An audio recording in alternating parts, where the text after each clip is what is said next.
introduction. Thank you all for joining us here today. So I'm going to walk through just briefly some of the results we've achieved to date. I'm going to turn to the areas we're going to be focused on in 2014. And I'm going to finish with a little picture painting of the future for LinkedIn and our platform. So with that, let's kick it off. 5 years ago, we codified our mission statement to connect the world's professionals, to make them more productive and successful. And by far and away, the most important word in this mission is professionals. It has always been our exclusive focus in the context within which we operate. It also defines our immediate addressable opportunity of the roughly 600 million knowledge workers in the world. And we've made good strides over the last 5 years in terms of realizing that mission statement, growing from 32 million cumulative members from the end of 2008 to nearly 10 times that amount, 277 million members, at the end of 2013. We've seen even stronger growth with regard to our unique user base, well in excess of that 10x figure. And SlideShare certainly played a role in that, the acquisition that took place in 2011. Page views have grown more substantially than our total unique membership, which has been a byproduct of increasingly investing in the means to engage our members. We've also seen substantial increase in mobile composition of our traffic, growing from less than 2% 5 years ago to north of 40% to end 2013. All totaled, the growth we've seen in our cumulative members, our uniques, our page views, and the transition to an increasingly mobile world has translated to significant top-line growth, roughly 20x from where we completed 2008. And similarly, we've seen dramatic growth in terms of our bottom line, well in excess of the growth rate for our revenue. These results have been achieved in large part due to our continuing focus on placing our members first and our core value proposition of connecting talent with opportunity at massive scale. And when it comes to the manifestation of this value proposition with regard to our members, we're really focused in three areas: professional identity, networks, and knowledge. And each of these has a specific strategic objective. With regard to professional identity, it's to be the professional profile of record. If our members are going to connect, find, or be found by other professionals, we'd like them to be able to leverage LinkedIn and our tools and assets to be able to do so.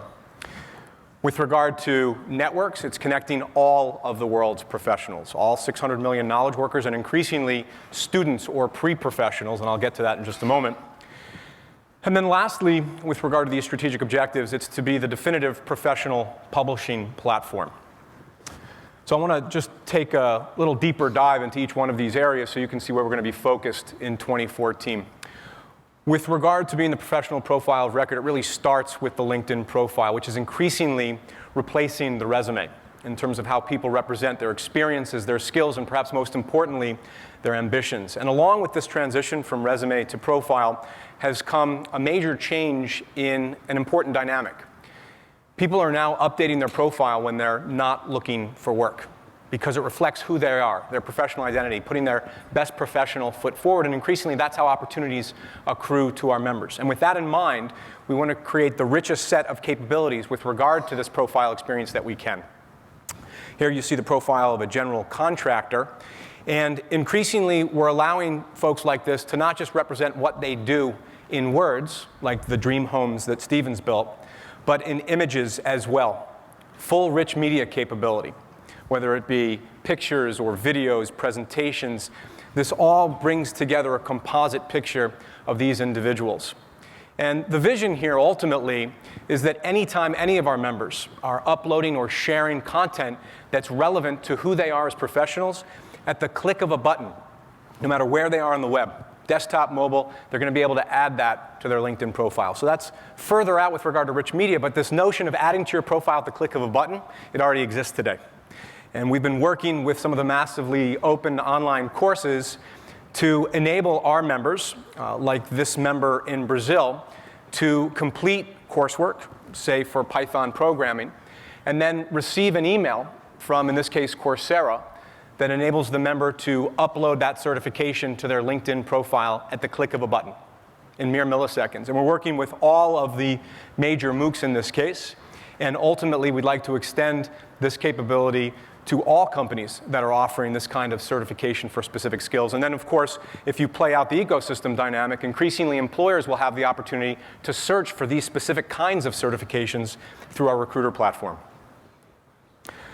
Turning now to networks and connecting all of the world's professionals, we recently made an announcement, just last week as a matter of fact, that we're going to be localizing LinkedIn into simplified Chinese. We've been able to operate in China now for a number of years. We've already reached 4 million members, but we've really just scratched the surface of the second largest economy in the world.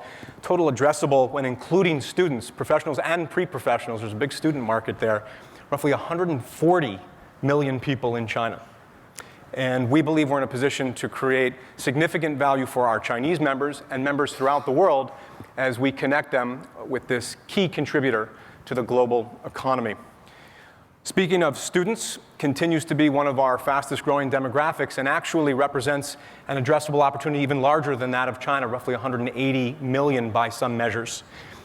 Last year, we rolled out university profiles, and in just about 6-7 months, we are already reaching 24,000 schools that now have a presence on LinkedIn. And we continue to invest in specific tools that add value to students. So at the top of this page, you can see the alumni integration, where any student at any school can see all the people that have come before them on LinkedIn, where they currently work, their geography, their functional area, the company, and the path that they followed. Very valuable. We also recently just added the ability to see notable alumni from your school. So you can be inspired and ultimately see how you can reach out to these people for mentorship up to 3 degrees, which I'm sure Corey and Reed and Tim will all appreciate. We're getting some of those pings. Moving from networks to knowledge and emerging as the definitive professional publishing platform. Several years ago, when we first set about this objective, frankly, it was largely aspirational. We had to shift in the mindset of our members what LinkedIn's core value was all about. And while everyone intuitively understood the power of LinkedIn in terms of providing a mechanism to represent professional identity, this notion of LinkedIn as a powerful tool to express and exchange knowledge was still somewhat nascent.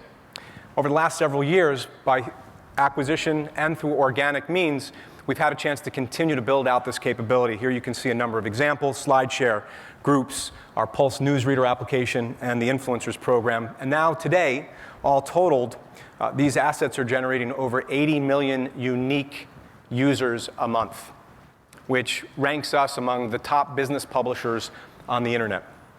One of the reasons for that has been the success of our Influencers program, which has really changed the way in which people perceive the platform. This is where roughly 500 of the world's most influential professional luminaries are given the opportunity to share their expertise, their experience, their perspective in long form, and to be followed by our members. This is a great example. Angela Ahrendts, the CEO of Burberry, who wrote exclusively on LinkedIn about the importance of getting your transition right. This was shortly after announcing to the world she was going to be taking over the Apple retail position, and she's going to be joining them this summer. It may be a little hard to read, but you can see here north of 160,000 views on this specific post, which is illustrative of the engagement that these professional luminaries have been seeing. On average, these posts from our influencers have generated over 30,000 views. With this success in mind, we wanted to figure out a way to retain the exclusivity of the influencer program while broadening the platform to all of our members. And just a couple of weeks ago, that's exactly what we announced. So now every member of LinkedIn, people like Alex, who several years ago was a professional business writer covering green energy and is now doing BD for a content management system, people like Alex can share their expertise. In this particular instance, it was his perspective on Tesla's Gigafactory announcement. And not only does this put his professional foot forward in the best of light, but once he clicks publish, it's immediately integrated into his profile.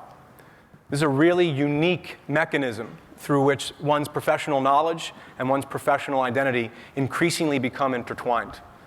And it's a really valuable way for people like Alex to be able to go out there and generate even greater opportunity. Turning now to the value that we're delivering for our customers, and again, it's about connecting talent with opportunity at massive scale. We manifest that with regard to our customers in 3 ways: transforming the way they hire, the way they market, and the way they sell. Again, 3 specific strategic objectives here with regard to hiring. It's powering half of all the hires that our talent solutions customers are generating. With regard to our marketing solutions business, we want to be the most effective way for marketers to engage with professionals. And with regard to our sales solutions portfolio of products, we want to be there at the start of every sales opportunity. So let's dive a little deeper into where we're going to be focused in these three respective areas. With regard to talent solutions, we've emerged as the leading platform for passive candidate recruiting at scale, enabling recruiters and hiring managers to leverage our flagship recruiter application, desktop and mobile, to search for any professional on the platform and find exactly the right candidate. Increasingly, we want to invest not only in this flagship experience, but also the volume of jobs available on LinkedIn. And through our acquisition of Bright, not just the volume of jobs, but our ability to match the right job to the right member at the right time. So in this particular instance, it's not just going to be about members finding jobs. It's increasingly going to be about the right jobs finding our members. And we're excited about that opportunity. With regard to marketing solutions, last summer we announced for the first time ever that our customers, our marketing solutions customers, would be able to integrate content on a paid basis directly into the homepage and the stream on both desktop and mobile. We've been very pleased with the early results here in terms of the number of customers, the quality of the content they're producing, and perhaps most of all, the levels of engagement that we're seeing. This is an actual example that just ran about a week ago. And we've also been very pleased at the composition here between desktop and mobile.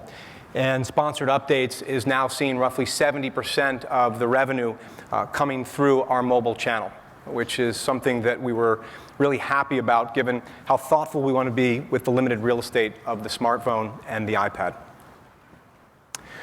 With regard to sales solutions, this is a newer business for us. It's still early days, but we think we're very well positioned to emerge as the leader or one of the leaders in social selling.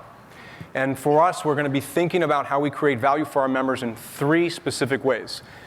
Helping sales professionals, business development professionals find the right prospect, connect with the right prospect, and engage with that prospect. So let me give you an example of what that would look like on LinkedIn. And bear in mind, a number of these tools already exist today. So you're a sales manager, and you're selling an ERP solution, expensive, highly scalable, into an enterprise. And you've got your list of potential prospects within a territory by company.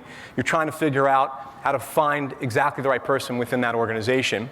And by virtue of some of the proprietary tools you've got access to by being a sales solutions customer, you're going to see that Mary just became the CIO within your prospect company. Now, you need to figure out the best way to get in touch with Mary. Going to her profile, again, leveraging some of these tools that are available today, you're going to be able to see all the people that you share in common, your mutual connections. And in this particular instance, it turns out that James works directly with you, and he used to work with Mary. So you're going to ping James, ask for the introduction, and now you're able to convert what would have been a cold call into a warm prospect. Lastly, by virtue of visiting Mary's profile, you're going to be able to see the kinds of information she's interested in, not only in accumulating, but also in sharing. In this particular instance, it looks like she's taking a more innovative approach to the CIO role. And that's not only going to serve as an icebreaker, but potentially change your sales narrative. All combined, this kind of social selling is leading to sales efficacy gains of roughly 50% as measured by some third-party researchers. It's still early days for us, but we're excited about what the future holds with regard to this, our newest major business line. One common theme or priority that's going to touch all of our member value propositions, all of our customer value propositions, will be increasingly mobilizing LinkedIn. And we've already been doing this with regard to our talent, our infrastructure, and our multi-app strategy. You can see here the flagship app. Last year we introduced Recruiter and the acquisition of our Pulse newsreader. And this is the year 2014 where we expect to reach our mobile moment, where over half of all of our traffic will be coming through mobile channels. So we believe we're very well positioned there. So this is where we're going to be focused in 2014. Now, I'd like to turn to the next decade and talk a little bit about where we see LinkedIn's future and our vision. Our vision, our dream at the company, is to create economic opportunity for every member of the global workforce, all 3 billion of them. And increasingly, we're now thinking about how we're going to operationalize this vision. It won't just be True North anymore. We're going to start putting plans and roadmaps against this. Along those lines, I thought it would be important to define what we mean by economic opportunity, because it's a pretty broad term. We're thinking about this in three distinct ways. For those that are unemployed, it's about finding work. For those that are gainfully employed but uninspired by what they're doing, it's about realizing your dream job. And for those that are already in their dream job, it's about being great at that work. And once you achieve greatness, it's about giving back and sharing your insights and your perspective with others who aspire to be great as well.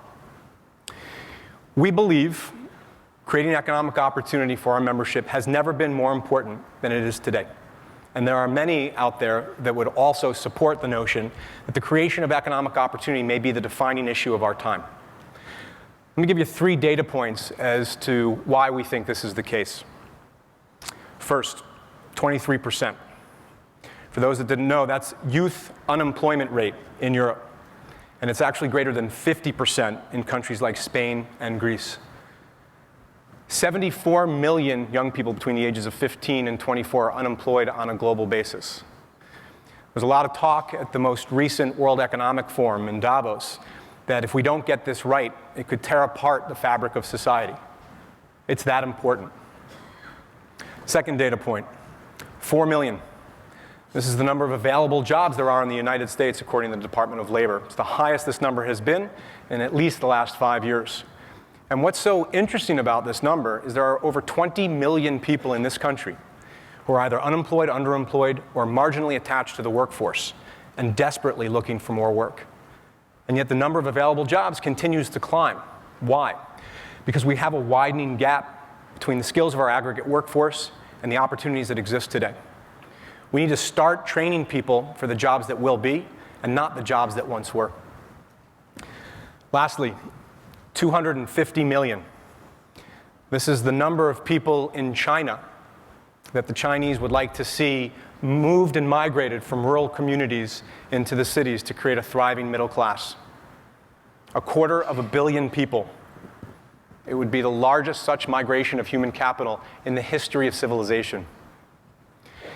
These are 3 daunting challenges, and they're just 3 among many that we face today. Yet they're also extraordinary opportunities to make a profound and lasting difference in the lives of people on a global basis. And at LinkedIn, we believe we're uniquely positioned to make that kind of difference. So how are we going to do it? We want to develop the world's first economic graph. Essentially, we want to digitally represent and map the global economy. So what would that mean for our members? Well, let's take Jason as an example. Jason is a real LinkedIn member. He was on the senior design team at Nike for well over a decade and is in the process now of transitioning to the D School as a fellow at Stanford. We want to create a digital profile for every member, all 3 billion of them, every member of the global workforce, people just like Jason. And we would like there to be a profile, digital profile for every company in the world, and who you know at those companies up to 3 degrees to help you get your foot in the door. We'd like to have a digital representation of every job offered by these companies, full-time and part-time, for-profit, and volunteer. We'd also like there to be a digital representation of every skill required to obtain these jobs, and a presence for every higher educational organization and learning and development tool that would enable the members to obtain those skills. And lastly, we want to be in a position where we can overlay the professionally relevant knowledge for every one of those individual members, companies, and universities to the extent they want to share it. Then we want to step back and allow capital, all forms of capital, intellectual capital, working capital, and human capital, to flow to where it can best be leveraged. And in doing so, help lift and transform the global economy. None of what I just described is science fiction. As a matter of fact, all of those building blocks currently exist. 277 million members, 3.5 million active company profiles, 300,000 jobs, 3 billion endorsements representing tens of thousands of standardized skills, 24,000 schools and universities, and billions of updates, network updates, flowing through our platform on a weekly basis. The only thing standing between us and the realization of this economic graph is scale, and that's going to require simply time. That's how we're going to continue to connect talent with opportunity at truly massive scale. And that's how we're going to enable every member of LinkedIn to control their economic destiny in the 21st century. Thank you.